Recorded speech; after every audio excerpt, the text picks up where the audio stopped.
एक रात अजीब सी घटना हुई। वो रात बहुत ही अंधेरे और सन्नाटे से भरी हुई थी। एक छोटे से गांव में जहां सभी लोग रोज शांति और आत्मा की शक्ति में विश्वास करते थे, उस रात कुछ अजीब बातें होने लगी। गांव के एक गहरे जंगल में एक पुराने हावड़ी में एक परिवार रहता था। उनका नाम था शर्मा परिवार। उनके पास बच्चा नहीं था, इसलिए उनकी पत्नी और पति बहुत ही उदास रहते थे। उन्होंने वहां शांति और खुशहाली का राज निर्माण किया था, लेकिन कुछ ही दिनों से उनके आसपास कुछ अजीब घटनाएं हो रही थीं। वे देखते थे कि रात में उनके घर के आसपास अनजाने आवाजें आने लगीं। जब उन्होंने जांच की तो कुछ नहीं दिखाई दिया, परंतु जब वे सोने जाते थे तो वे अपने घर की आवाज सुनते थे। उन्हें डर लगता था, लेकिन उन्होंने उसे नजरअंदाज किया और सोने की कोशिश की। धीरे धीरे उनके जीवन में और बुरे सपने आने लगे। रात के समय वे अपने खुद को एक आवाज के साथ बंधा पाते थे जो उन्हें बुलाती थी।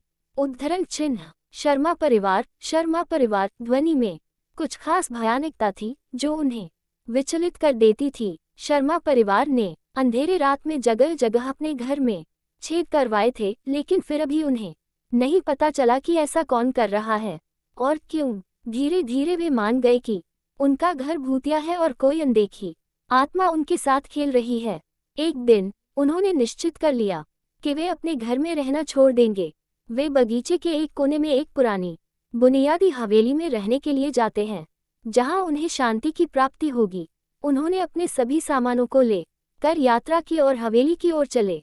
यदि आप इस कहानी के आगे का विकास जानना चाहते हैं तो कृपया उन्हें बगीचे से हवेली तक की यात्रा में उनकी अनुभवों को और भयानक घटनाओं को वर्णित करें। ऐसा जब शर्मा परिवार हवेली के पास पहुंचे तो उन्होंने देखा कि यह भी पुरानी और भूतों से भरी हुई है। एक अंधेरे कोने में उन्होंने एक पुराना पुस्तकालय देखा जिसमें विचारधाराएं और रहस्यमय किताबें थीं। धीरे धीरे वे पता चलता है कि यह पुस्तकालय भूतों की आत्माओं के राज को छिपाने का स्थान है। पुस्तकालय की किताबों ने उन्हें एक रहस्यमय घटना के बारे में बताया जिसमें एक पुरानी और बुरी आत्मा शर्मा परिवार को पीछा कर रही है।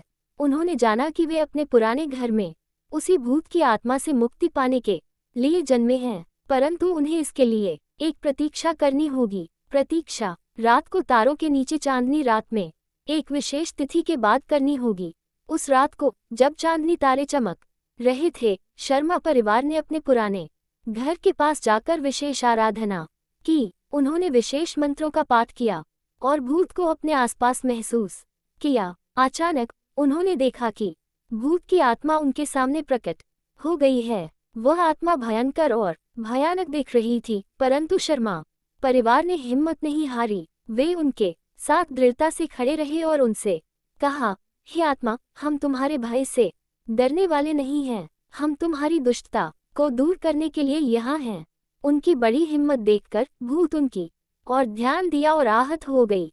उसके बाद शर्मा परिवार ने एक पुरानी पूजा आदत को संभाला जो उनके नए घर में आत्मशांति और शांति लाए।